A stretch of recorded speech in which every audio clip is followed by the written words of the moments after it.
जी कांबळे, विश्वनाथ प्रताप सिंग आणि नॉर्थ मध्ये मग अनेक माणसं आहेत। या सगळ्यांच्या विचारानं शांत डोक्यानं गावचा बाहेरचा कारू नारू बलुता अलुता भटकेमुक्त जाती जमातीला सुद्धा निर्णय प्रक्रियेमध्ये घेण्यासाठी 93-94च्या कालावधीमध्ये ज्याला वॉटरशेड मुवमेंट म्हटलं गेलं, अर्ध्या लोकसंख्येच्या हक्क अधिकाराचा मंडल आयोग म्हटलं गेलं, तो मंडल आयोग इम्प्लिमेंट करण्यासाठी ज्यांनी महत्वाचं योगदान दिलं त्यासमोर बोलतील।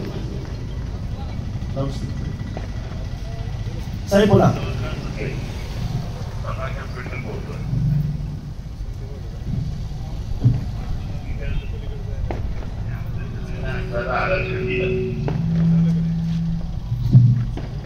आणि आता हे मिळालेलं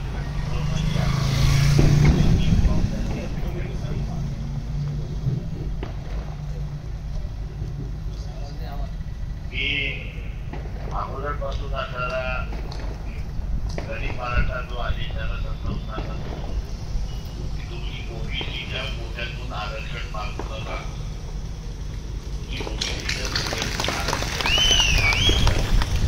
दोघांमधलं भांडण सुरुवात त्या ठिकाणी होईल।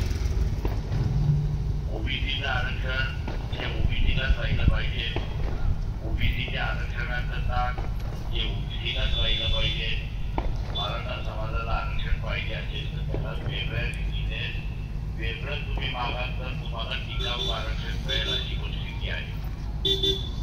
शासन जे आहे हे भांडण लावणारं शासन आहे एवढं आपण आपल्याला लक्षात घ्या। मागच्या 2 वेळा सुप्रीम कोर्टाने मराठा समाजाला ओबीसीतून दिलेलं आरक्षण रद्द करून टाकलं की तुम्हाला ओबीसीतून मराठा समाजाला आरक्षण देता येणार नाही। दिल्यानंतर सुद्धा आताही त्यांनी आपल्याला पळवाट काढली। काय पळवाट काढली तर निजामचं गॅजेट, साताऱ्याचं गॅजेट याला आधार धरून सर्व मराठ्यांना कुठली समजा आणि त्यांना असणारं सर्टिफिकेट द्या अशी असणारी परिस्थिती आहे। माझी सर्व ओबीसी बांधवांना असणारी विनंती आहे की हा लढा राजकीय लढा आहे एवढं आपण आपल्याला लक्षात घ्या। आपण सत्तेमध्ये कोणाला बसवतो हा सगळ्यात महत्वाचा प्रश्न आहे। सत्तेमध्ये आपल्या विचाराची माणसं बसली तर आपलं असणारं आरक्षण वाचू शकतं। आपल्या विचाराची माणसं बसली नाही तर आज ज्या पद्धतीने जबरदस्ती करण्यात आलेली आहे, मी जबरदस्ती याच्यासाठी म्हणतोय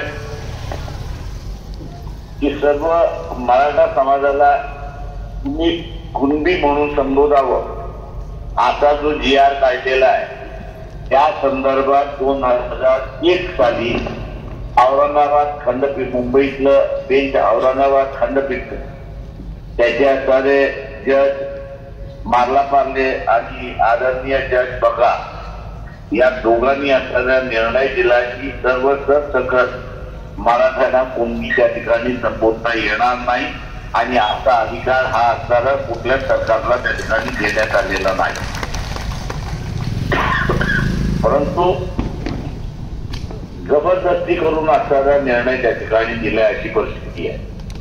हा जबरदस्तीने केलेल्या निर्णयाच्या विरोधात आपल्याला त्या ठिकाणी लढावं लागणार, रस्त्यावरती उतरावं लागणार, मोर्चे काढावे लागतील, आंदोलनं करावी लागतील। तर या सगळ्यात महत्वाचं जे आहे ते म्हणजे येणाऱ्या